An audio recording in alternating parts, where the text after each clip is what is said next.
m'appelle Christophe Ratier, je viens de Bordeaux et je suis compositeur en musique concrète et instrumentiste aussi, je joue de la clarinette dans différentes formations. Voilà. Alors, comment vous êtes arrivé sur les détours de Babel? C'est par un appel à projet en fait.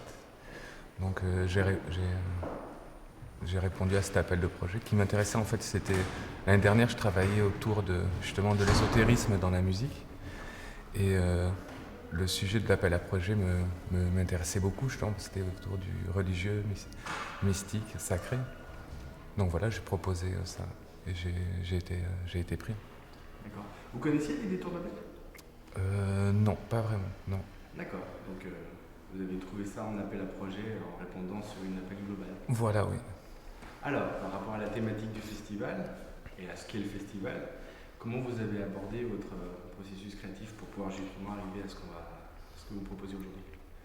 Ben, la chose qui m'intéressait en fait, c'était j'avais déjà avant l'appel à projet, j'avais envie de créer une forme de paysage sonore autour de la mystique, donc de l'ésotérisme. Et c'est donc en lisant Henri Corbin et en retrouvant différentes légendes en fait qui tournaient autour de l'île verte, qui est un lieu, un paysage imaginal dans la mystique chiite, et qu'on retrouvait étrangement aussi aux alentours de l'an 1000, XIIe siècle, à Strasbourg, en fait, une chapelle qui abritait des laïcs, qui s'appelait aussi l'île verte. Et il y aurait peut-être des similitudes, en fait, entre ces deux formes de pensée. Et donc, c'était au-delà de créer quelque chose de musical, en fait, mais plus créer un paysage un peu cinéma pour l'oreille autour de ça, mais sans donner de texte, de texte religieux ou de citations religieuses.